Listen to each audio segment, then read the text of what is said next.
I was knee-deep in case files, chewing a dead pen and drowning in stale office air, when Lily's name lit up my phone screen.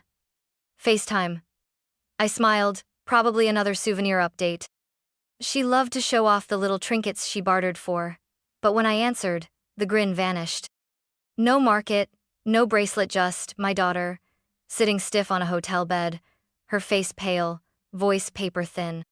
Mom, can I tell you something without you freaking out? Spoiler, I freaked out. Not on the outside, but inside?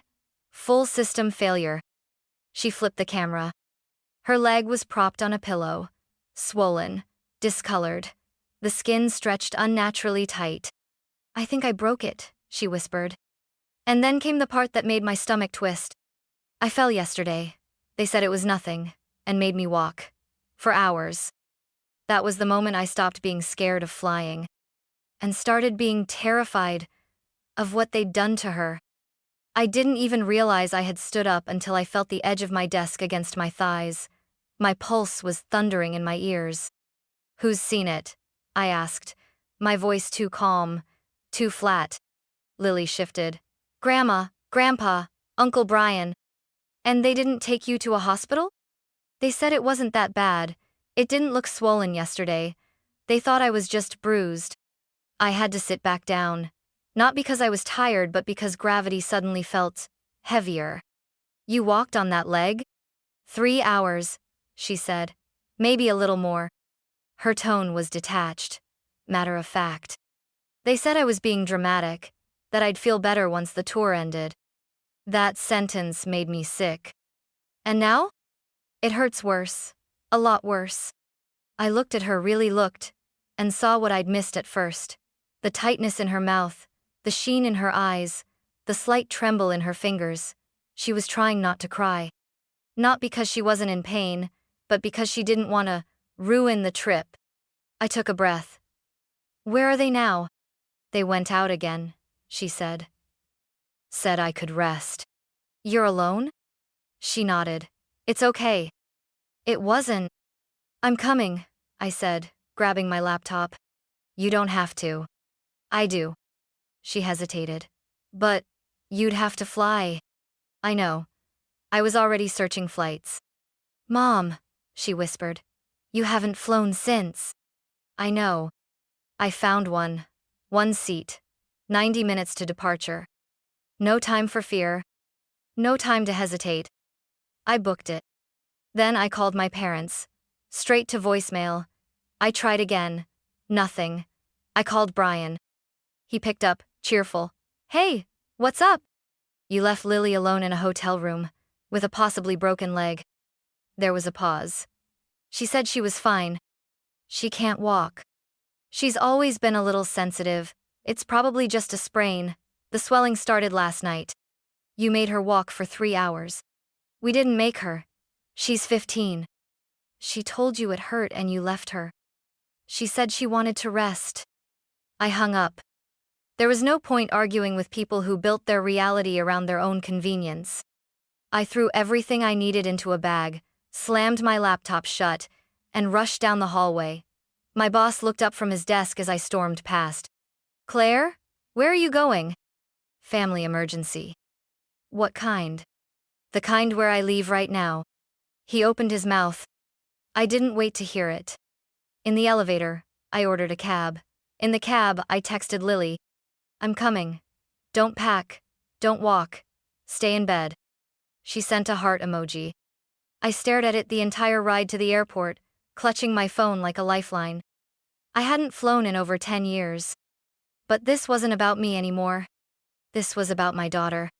And the line they had finally, irrevocably, crossed. The airport smelled like jet fuel and bad coffee, two of my least favorite things. My palms were already slick with sweat, and I hadn't even passed security. I kept hearing my mother's voice in my head.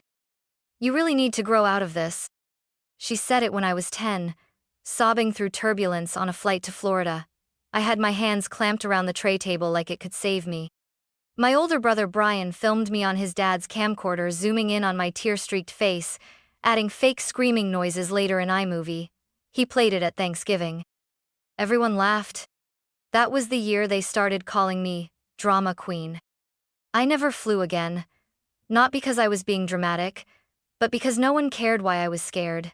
They just cared that I made them uncomfortable. So, I stopped putting myself in positions where people could see me panic. But now, sitting stiff in a metal seat, buckling my belt with trembling hands, I didn't have the option of hiding anymore. The woman next to me was already asleep, head tilted to the side, a bag of pretzels on her chest. I envied her. Every bump in the taxi made my stomach twist. Every ding, every shift in the cabin pressure, I braced like we were going down. But I didn't make a sound. Because this wasn't about fear. This was about Lily. And what they did to her. I stared out the window, the lights below shrinking as we ascended, and let the fury replace the fear. It was a strange kind of fuel cold, quiet, focused. They said she was being too sensitive.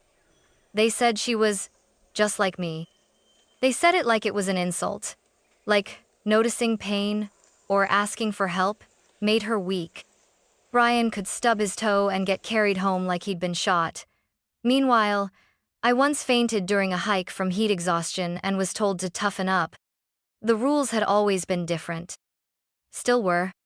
I used to think if I worked hard enough, built a stable career, became someone logical, someone objective, they'd finally see me differently, that I'd prove them wrong. But I've come to realize something. You can't prove your worth to people who are committed to misunderstanding you. And you shouldn't have to. Especially not when the cost is your daughter's broken leg and a smile that's too tired for her age. So I sat still. Silent. While the plane took me toward her. Toward the child they tried to silence. The one they told was too much. Just like they told me. But I know the truth. She's not too much. She's mine. And that means she's just right. By the time the plane landed, I was exhausted in a way that had nothing to do with sleep. My muscles were tight, my jaw sore from clenching. I barely remembered the cab ride, just the hum of traffic, and the way my fingers couldn't stop fidgeting with the zipper on my bag. The hotel wasn't fancy. Mid-range chain, beige everything. I knocked once. The door opened slowly. Lily stood there in oversized pajamas, hair tangled on one side, eyes rimmed with purple. She looked older somehow, like a kid who'd learned something too soon. "You actually came," she said quietly. "Not thank you. Not finally. Just surprise." Like she hadn't believed it until now. That broke something in me. I stepped forward and wrapped my arms around her carefully, avoiding her leg. Her whole body was warm and trembling. "Of course I came," I whispered. "You're the only person on this planet who could get me on a plane."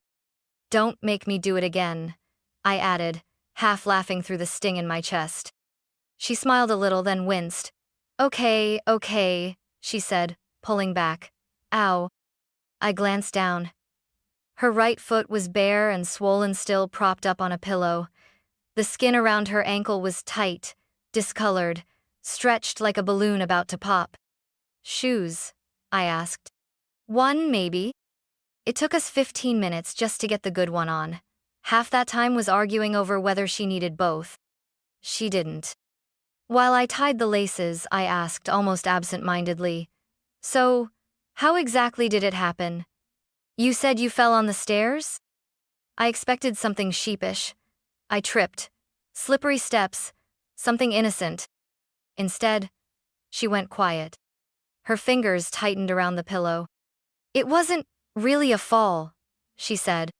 I looked up. "What do you mean?" "It was Jake. He pushed me. As a joke." My hands froze. "He didn't mean to," she added quickly. "I was taking a picture at the top of the stairs like I do all the time, and he shoved me, just like he always does. Only this time, I missed a step." I stood up slowly. "They saw it?" I asked. She nodded. "All of them. Uncle Brian, Grandma, Grandpa. They were right there." "And they didn't say anything?" "Grandma said I was being dramatic. Uncle Brian told me to stop crying because I was scaring the tourists. Grandpa asked if I'd twisted it before the trip." My chest burned. "And you didn't tell me this on the call because—" She hesitated. Because I thought it would go away. And because I didn't want to make a thing out of it. I didn't want to get Jake in trouble. I knelt in front of her, met her eyes. Lily, someone pushes you down a flight of stairs, and your leg swells up like that. You don't protect them, not even if they're family. She looked down. Especially if they're family, I said softly. That's when it matters most. She didn't answer, but I saw the message sink in. Her face didn't change, but her shoulders settled just slightly like something heavy had been removed. When the hospital staff later asked what happened, I would watch her tell the truth. No edits. No apologies. Just the facts. And I'd be there beside her every word of the way. The waiting room was too bright. That kind of artificial light that makes everything feel worse. Like the world is pretending to be clean and calm while everything inside you is falling apart. I told the front desk nurse that I believed my daughter had a broken leg. She looked up at Lily pale, leaning heavily on me, one shoe on, one off, and waved us back without asking many questions. The exam room smelled like disinfectant and paper. Lily sat on the table, biting the inside of her cheek. I sat in the chair next to her, hands folded, trying to look composed. The nurse asked the usual. Name, age, pain level, allergies. Lily answered softly. Then came the question. What happened? She glanced at me just once, then back to the nurse. My cousin pushed me, she said. As a joke, I fell down a flight of stairs. Her voice didn't waver. She didn't cry. She didn't look for approval. She just told the truth. The nurse didn't blink, but her pen started moving faster. 20 minutes later, a doctor stepped in holding a chart. Tibia fracture, he said. Non-displaced, which is lucky. If she'd walked on it much longer. He didn't finish the sentence. He didn't have to. I finished it in my head with a slideshow of worst-case scenarios and what-ifs that made my teeth clench. He explained the treatment. Temporary splint now, cast later. Crutches, pain management, healing time. But all I could hear was Lily's voice saying, I didn't want to get him in trouble. I didn't want to ruin the trip. I waited until the doctor stepped out. Then I turned to her. Tell me everything, I said, start to finish. And she did. After she hit the bottom of the stairs, she was crying. She begged to go to a hospital. They said there wasn't time. Tickets for the walking tour were non-refundable. They told her to ice it at the end of the day. Then made her walk for 3 more hours. The next morning, when she said she couldn't move, they told her she could stay in the hotel while they went on to a winery. They said someone had to stay with the kids, she said. So, they left me. My jaw locked. Even Jake? I asked. She nodded. Even Jake. I stared at her. Did they say anything else? She hesitated. They said I was acting like you. That stopped my breath. Like me? She nodded, eyes on the floor. Too emotional. Overreacting. A drama queen. I felt heat rise in my throat, anger, old and new, colliding in the same space. That's when I knew. This wasn't just about neglect. This was about pattern. They weren't just ignoring her pain. They were repeating mine, projecting every ounce of misunderstanding, dismissal, cruelty from my childhood onto her. And I wasn't going to let it happen. Not again. I stood, stepped into the hallway, and dialed my father's number. He picked up on the 3rd ring. Is she okay? He asked, not because he cared, but because he knew I was about to find out everything. She has a fracture, I said. The doctor confirmed it. There was a pause. Well, it didn't look that bad at the time. Jake pushed her. That's not really fair. He was just playing around. You saw it happen, I said. All of you. And you walked away. He went quiet. I'm pressing charges, I said. The line was dead silent for 3 seconds. Then, Claire, come on. You're going to drag the whole family into court over this? Yes. You're being irrational. No, I said, my voice steel. I'm being a mother. And then I hung up. Back in the hospital room, Lily looked at me with that quiet, steady expression of hers. Was that Grandpa? She asked. Yeah, I said, sitting beside her again. What did he say? I smiled faintly. That I was being irrational. She blinked. You were right, she said. And she laughed a dry, exhausted kind of laugh. But it was real. Later that night, when Lily had finally fallen asleep on the couch in our hotel suite, I opened my notes app and typed the words slowly, deliberately. Request legal consultation. Medical neglect. Possible child endangerment. Because this wasn't just a parenting failure. This was a line. A line they'd crossed with me for years, and now with her. And I wasn't going to let them erase her voice the way they'd tried to erase mine. I didn't sleep that night. Not because of adrenaline or anger, but because my mind kept tracing back over every timeline, every document, every law. I built a case in my head the way I built them for work. It wasn't revenge. It was responsibility. But still, the guilt crept in. Was I really going to take my own parents to court? What would people say? The next morning, I got my answer. A text from a tourist who had overheard us at the ER. They'd been filming near the stairs that day, and yes, there it was. The video. Lily smiling at the top step, camera in hand. Jake charges from behind, pushes her elbow. She stumbles, falls. And in the background? 3 adults. Brian, Linda, Charles.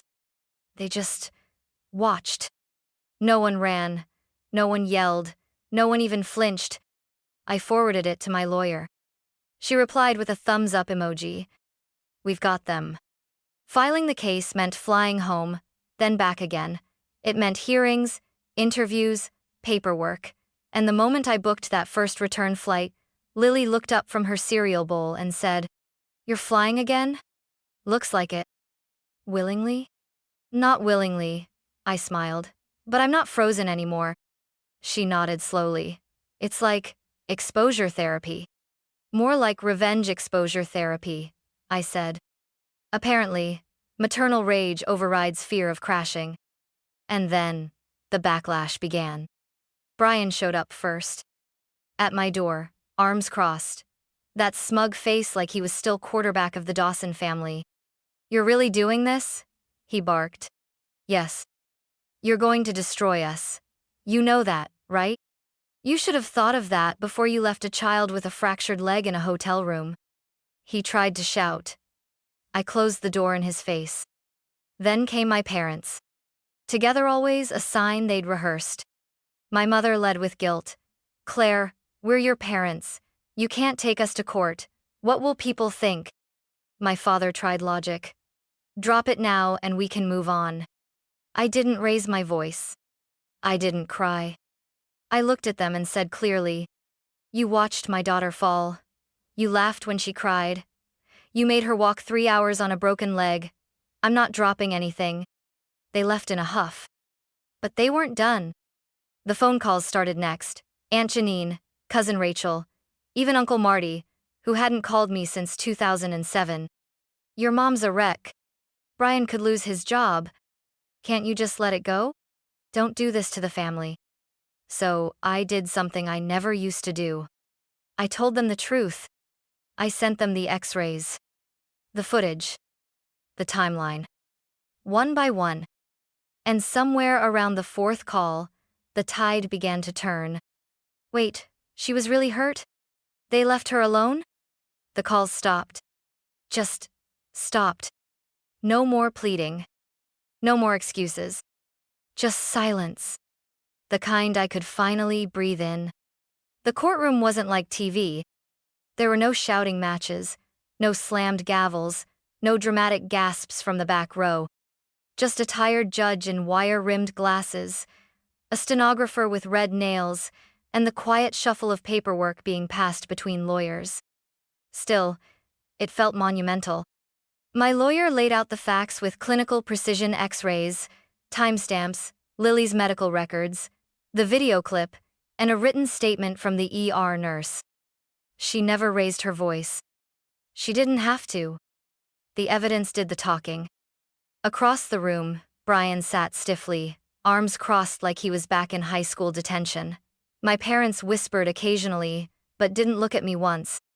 They thought I'd back down, that I'd blink, that I'd flinch under the weight of being the one who turned on the family. But I didn't.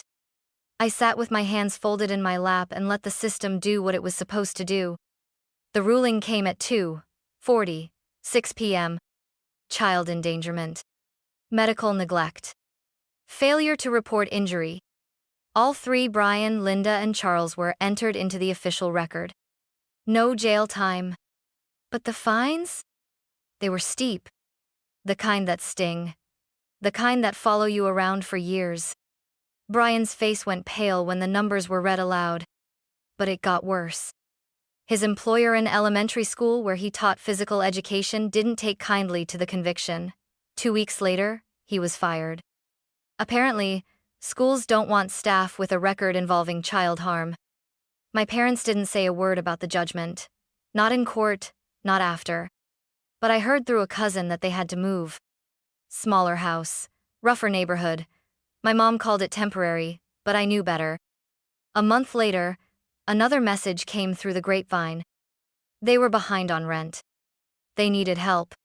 They didn't ask me. They knew better.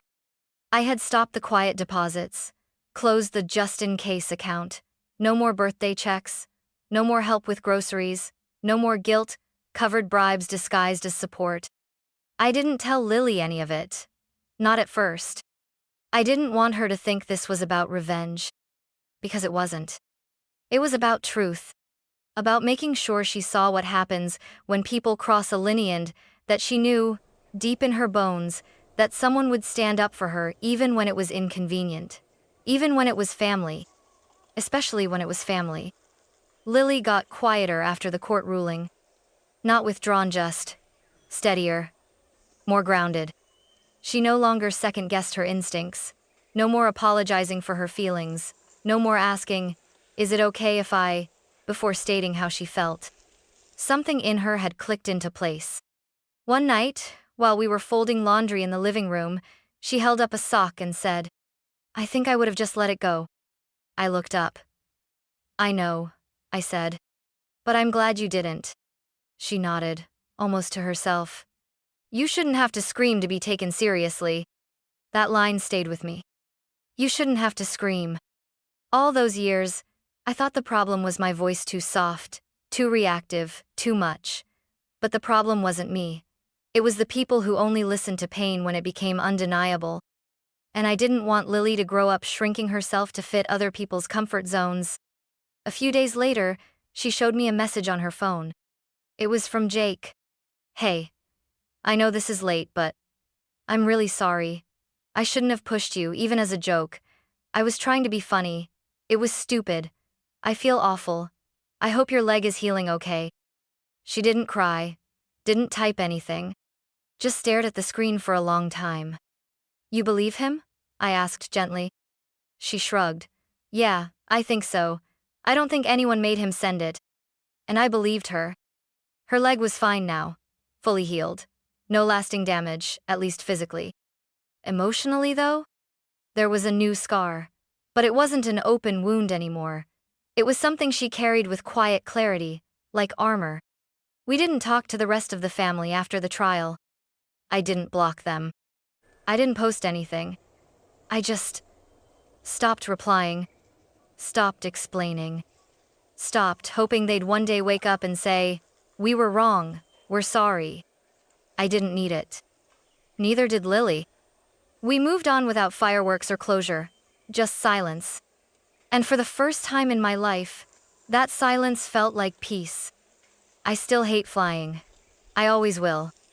But I've done it again multiple times. For follow-up hearings, for work, and once, just for us. A mother-daughter weekend in Vermont. Cold mornings, thick socks, hot cocoa.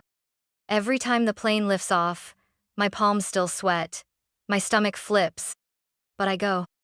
Because now, I don't fly to prove anything. I fly because I can. And every time I land, I remember the first time standing outside that hotel room, hearing Lily say, "You actually came." and knowing that no matter how far or hard it gets, I always will. Sometimes, people ask me if I regret it. Taking it to court, cutting ties, letting it all burn instead of just letting it go.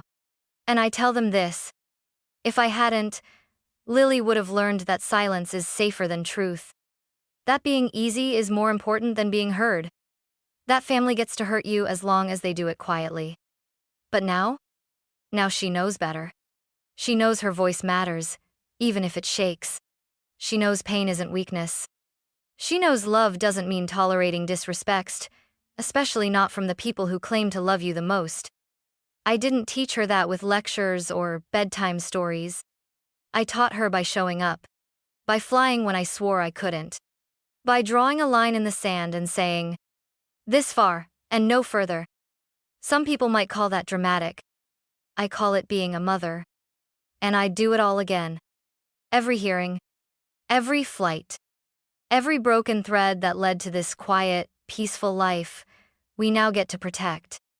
Not because I wanted to make a point, but because I finally realized you don't have to set yourself on fire just to keep a broken family warm.